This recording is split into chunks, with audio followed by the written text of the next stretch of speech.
Welcome to 6 Feet in the Six. I'm your host, Jeff Barrett with Business Interiors. Thank you for joining us today. The purpose of this interview series is for the close-knit Toronto commercial real estate industry to share ideas and best practices in order to help everyone get back to the office safely and efficiently. We'll be interviewing leaders from commercial real estate, project management, interior design, commercial end users, and product manufacturers.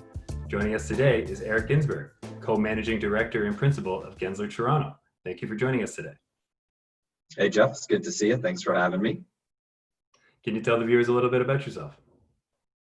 Yeah, sure. So I am Eric Ginsberg. I'm the co-managing director of Gensler's Toronto office. My partner, Philo Costa, my better half, is the other co-managing director, and we have oversight of Gensler's operations here in Toronto and Calgary and Montreal. We also have an outpost in Vancouver that our Seattle office oversees, and we collaborate with them on everything they're doing out there.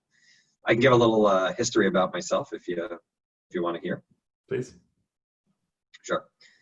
So I am a New Yorker, born and raised, grew up in Long Island, and ended up going to, if you couldn't hear the accent, went to school at the University of Buffalo. So I spent a lot of time crossing the border. I knew a lot about Toronto before I moved here. After graduating from UB with an architecture degree, I went back to Long Island for a hot minute and realized I had to move to New York City. So I joined Gensler in New York in 2004, which is incredible to me. I can't believe how long it's been. And spent my time there as a project architect, working my way up to running the UBS bank account. And then in end of 2010, beginning of 11, they tapped me on the shoulder and asked me if I wanted to move to Toronto to start the Toronto office. I'm not going to lie, it shocked me because, who the hell am I? Why would they ask me to do that? And it turns out I was the second or third person that they asked, and it's fine, I'll take it. And I moved here in September of 2011. We had very little work, but a ton of incredible relationships. We had no office. My first office was my condo over right by Maple Leaf Square. After about a year, we made our first two hires, which was incredible. I can remember at the time going from 1 to 3 people and just thinking, I can't believe that we're doing this. And we got our first semi-office in a Regis suite, which was also very exciting. From there, we took a really small space with Brookfield in Brookfield Place, where we got to about 10 or 12 people. That's when we started to grow really rapidly. We were about 2.5 years in at that point, and we had finally gotten a foothold in the market and started to earn our way locally a little bit. And we rapidly grew to about 45 or 50 people and had to take office space in TD Center. So from there, we continued to grow. We took another floor in TD Center. We took space with another client when we ran out of space in TD Center. And we ended up signing a new lease a year and a bit ago at 150 King Street West, where we're 125 people or so. So it's been an incredible run for us in the market, and we're all just so proud of being able to earn our way here. It is amazing how fast you've grown, and just really bad timing because I know your new office just opened last year and now it's sitting there empty, unfortunately. Yeah. It is sitting there empty, but lucky for me, I get to project images of it behind me, so people think that I've actually been sneaking in there and getting work done, but it's really just a green screen. So personally, how are you managing? Yeah, I'm doing surprisingly well. I don't take for granted a lot of things that are allowing me to do, so well. I think I'm really lucky that I genuinely love the job that I have, and I love the people at Gensler. And I'm feeling optimistic. I can really feel momentum towards positivity right now. I know there's been a really slow, careful kind of reopening, and we're just heading into that. But I really do feel optimistic that we're heading in the right direction. Is there one thing that you've had to do while under isolation that you've never had to do before? I think there's a lot of things that I do under isolation now that I never thought I would do. Let's see, I work out midday a lot, which I never did before, obviously, because I wasn't able to be home. So I'll sneak away during lunch to have a quick workout. For those that know me, know I have a golf simulator in here, so I'll sneak away and play a quick 18 holes. I wasn't sure if I was going to bring it up, if you want people to know that. We're all jealous, obviously. Yeah, I love it. I'm still not a good golfer, but I still enjoy my time on it. Eating before noon, I never did that before. I was a wake up, have a coffee, and not have a bite to eat until then. But now, Sydney, my partner, she'll bring me oatmeal at 10 a.m. I'm eating peanut butter, which I've never done before. I can't really explain that one. I'll just go to the jar of peanut butter and take a scoop out of it in the middle of the day. That may be something new that sticks with me post-pandemic. I don't know. Honestly, even video drinks, using Zoom or house party to be drinking with people. I did it occasionally here and there, but that's like a bi-weekly thing now. Can you show me what face mask you've been rocking? Yeah, it's super boring. I don't have anything fancy. Nobody's made me anything like you. I just have these standard medical masks that I wear when I go to pick up my packages or whatever. But I do want to tell a story about Gensler, because I'm so proud that our team has been printing face masks. We had a 3D printer in the office, which someone took home, and we purchased additional printers in their basement, running 24/7, and we've printed hundreds of masks. And not just masks, I've learned we've been printing some sort of clip that holds the mask straps behind your ears so you don't get chafing and blisters and certain things. So yeah, the team has been working really hard, and Gensler provided the 3D printers, and we're purchasing filament for all of them as they run out. So we've been putting on an Instagram page again. We're just super proud of that. So can you tell us how your business has been affected by COVID-19? We've seen some delay in larger projects, definitely. Our projects that were under design, at the beginning stages of design, have moved ahead. Those haven't slowed down at all. So that's good. On the upside, I really do believe that Gensler is leading the conversation when it comes to returning to work. We're not jumping to any conclusions about where this is heading, just yet. We're really digging in and trying to understand the trends and get the research, done. And, for us, our clients have engaged us, with new services around kind of a phase one returning to the office, or returning to a retail environment, or returning to an office building safely. So we're seeing a whole new, book of business come in. And I'll be honest, these services that we're offering are not about making money or getting billable hours, right? These are fairly small assignments. These are really about supporting our clients and making sure that when we reopen up, they all get back to work as safely as they possibly can. Can you tell us about some of the projects that you're involved in and how they've changed course? We have some clients that are interestingly looking to evolve or modify their projects in a way that helps them, number one, innovate and become kind of the next version of themselves, and in doing that, to secure innovation funding for their projects. So that's been a really interesting conversation. We have some really large headquarters type projects that in a lot of cases have become almost two projects instead of one, where we've got to work on a stream of getting them into this phase one return to work scenario, and then looking at how it's going to change everything they thought about that headquarters that maybe we've started to design or we've started to do consulting work on.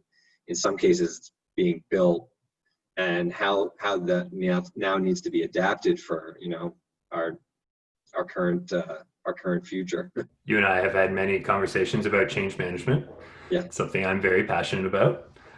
It's something I talk to my clients about right now. It's like, it doesn't matter how far you go or how many ideas or solutions you implement in your space, change management will be kind of the make or break for a lot of these things succeeding. So how important do you feel change management is right now? I feel that change management coming out of this is, like you mentioned, the most important thing. you can put policies in place, or you can put up signage and wayfinding that says, stay 6 feet apart. But unless you really build trust and make your employees feel safe through appropriate communication that takes the right tone, it's not gonna have them come back to the work environment. So, really having a well thought out change management strategy that is aligned to your mission as a company, that is aligned to your culture, is more important than any other physical space change you can make at the moment. So what are some of the new different requests that you've been getting from your clients over the past couple months? We're starting to see larger questions around real estate portfolios, and what are our larger clients going to do about their portfolios that may have a national presence. Again, the most important thing is to get back to the work environment safe when people are, or to feeling safe when people are ready. But at some point, that discussion has to happen around larger real estate portfolios and where they're heading. And I think people, read articles about office space dying, or there's going to be an office building apocalypse or something. And the truth is, nobody really knows yet where we're heading, right? In some cases, you may see a loss of real estate square footage in a certain industry, but if social distancing becomes more of the norm, we all need more office space to be able to get our work done. The days of 90 or 100 square feet per person are probably gone. I don't know. But I think from an even larger perspective, does the idea of a dense headquarters make sense for some companies? Should it be more of a hub and spoke model with regional buildings and smaller footprints in each? So we're starting to see these questions kind of come out. And I think the whole question around what is the future office function like? What is its purpose is another thing we're starting to really hear people ask. Is it more of a kind of social club or a club where people come together to socialize or to collaborate and get things done? And, we have much more of a work from home type thing. You're right. There's a lot of large real estate portfolios, and I'm working with a couple clients that have a lot of local presence. Strategically over the years, whether they're financial advisor, accountants, et cetera, they have a local presence so people can come in and see them. And I see that whole model going out the window, right? Especially with Zoom, you could have that same interaction with your client, so they don't need to come into the office now. So I'm envisioning some sort of a mass consolidation of some of these larger multi-location sites that chose to have a local presence in the past. Might start to consolidate their real estate a little more. Yeah, it's definitely possible. I struggle with a lot of this because, as incredible as this virtual Zoom meeting is, you and I get to see each other. We know each other before this, but imagine you're a new employee and I have to onboard you and teach you about Gensler's culture. You're not getting it through video. I just don't believe that's going to happen, and it takes time. And it saddens me to think about how many people in my office that I've gotten to know so well, and would I have gotten to know them had we been in an environment where we were working from home even 50% of the time? I don't know. And these are things that we're going to have to really, really struggle with. You start to create almost like a cultureless environment if you go too far with these things. And, I know that Gensler is working really hard to try and get their arms around this. We've developed an incredible work from home survey that, so many of our clients are participating in now to try and consolidate some of this data, right? We're starting the strategic consulting work on what the next version of, these companies are going to be. And, we're just excited to get as many of these data points as possible so that we can start to try and predict kind of where this is all heading. Do you feel that a lot of eyes are on Gensler because you guys have typically been in that leadership position when it comes to research? Yeah, I do. I think a lot of eyes are on Gensler, but I also know that Gensler respects that immensely and will never rush to judgment or rush to publish or produce something for clickbait. It's just the opposite of what we believe in and what we do. So, it's going to be some time until, we have an opinion and a process on this. I can remember a major law firm talking a couple years ago, and they saying, it's crazy that we're one of the last industries where we make our clients come to us. And he's looking at me going, you drive to your clients, like you would never, aside from coming to the showroom, you would always go to them, and we're always the ones that make them come to us. And it's because of billable hours, obviously. But are they talking about maybe a major shift in how the client facing spaces are in law firms?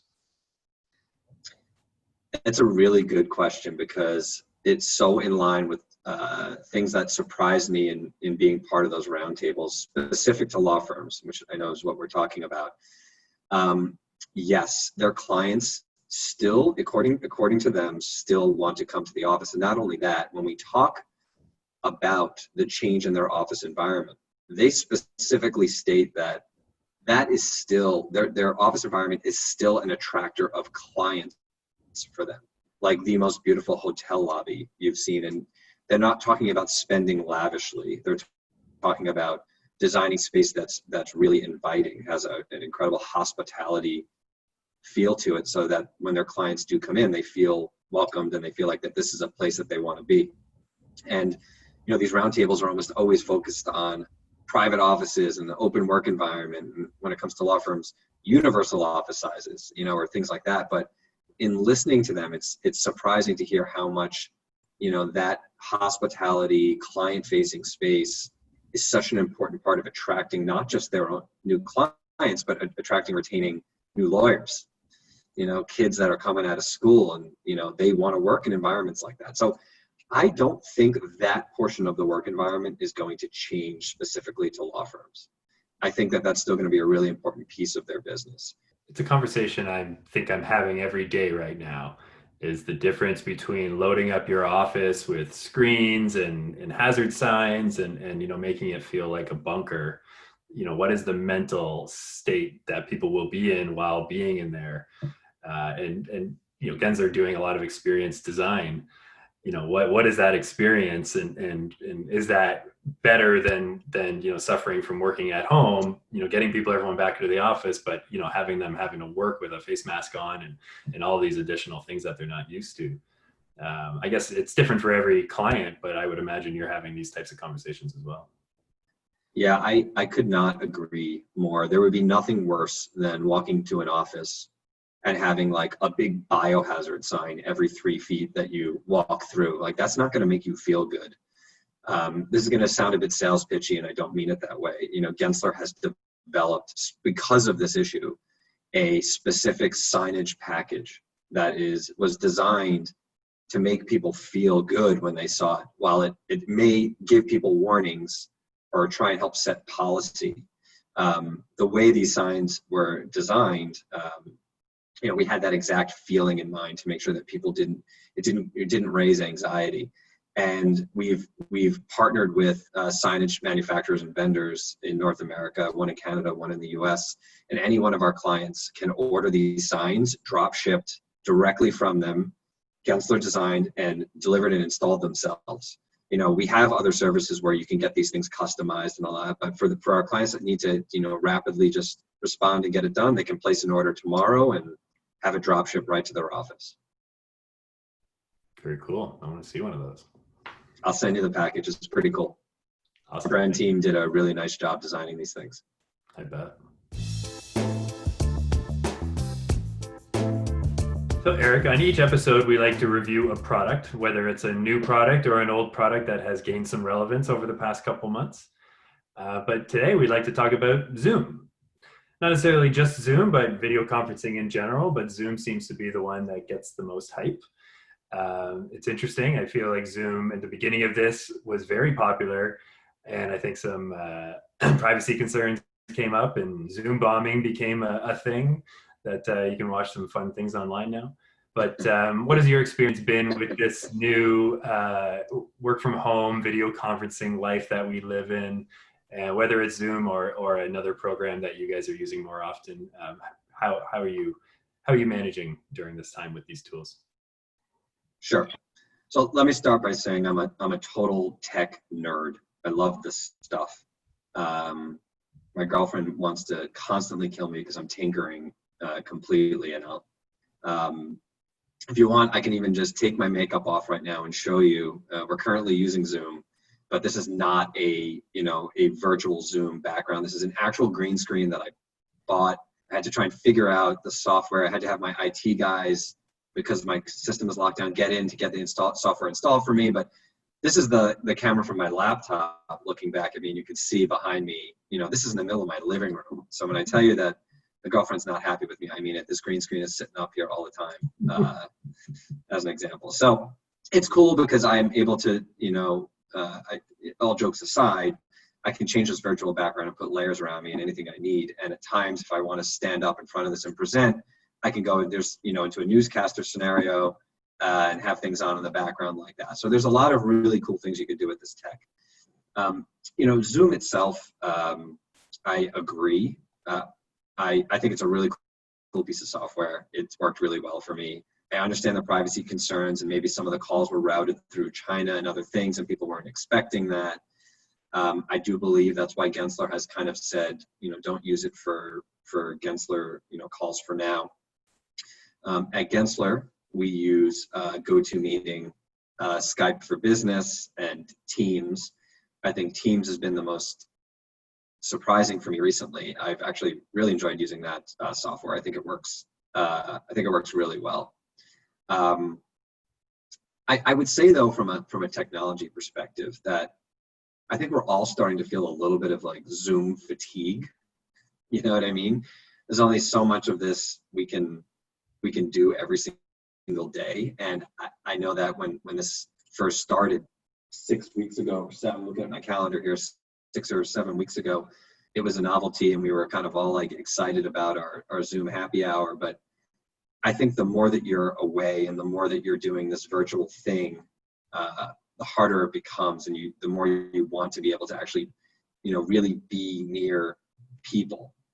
So, I think that this technology is going to change us forever. As an example, even when we return to the office, how many times did I place phone calls all day, cell phone in the office? I think that even in the office, we're going to end up video conferencing desk to desk, which, I know for a fact I did not do before, but I'm sure we're going to end up doing that. So, this technology is really starting to come into its own now, but I just don't think it's ever going to be able to replace, the real thing. Zoom is the platform that we've used at Business Interiors for years now, and I'll be honest, I've never turned on the video function. It's just been for conference calls, right?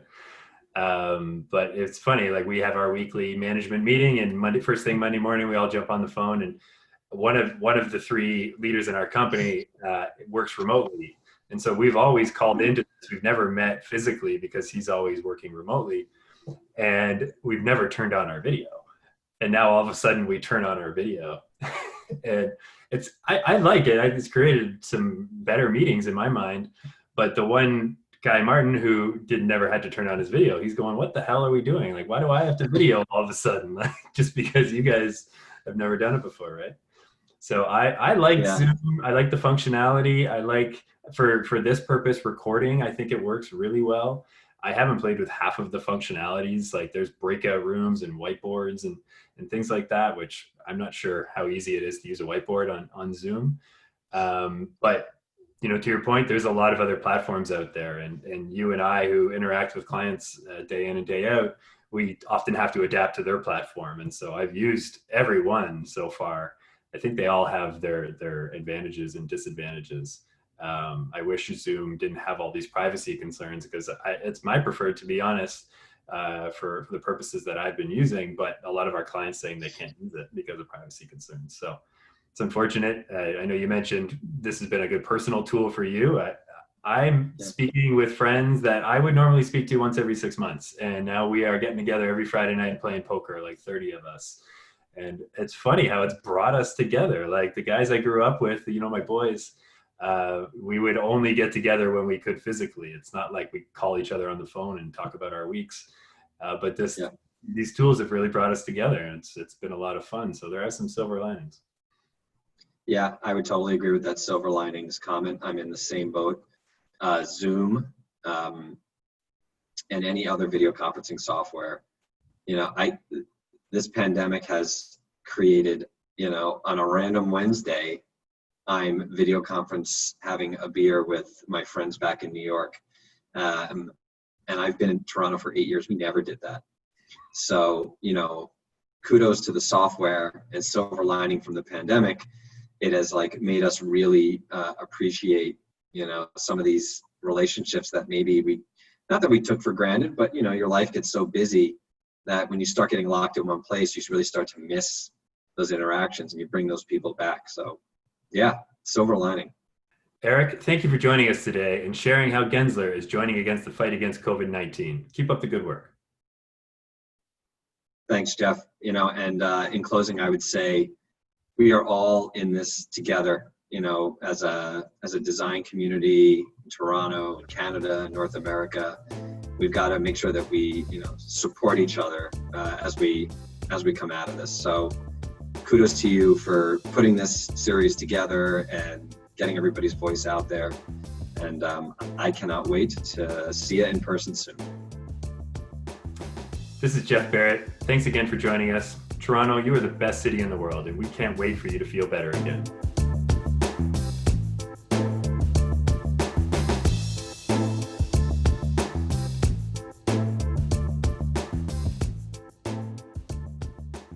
And in almost every case, they allot 2 hours and I'm done in 30, 40 minutes. Almost every time. So if you want this to go 2 hours, I'm in. I just don't know. The conversation could start to get really weird. But let's go there if you want. I want this to be different, okay? Whatever that means.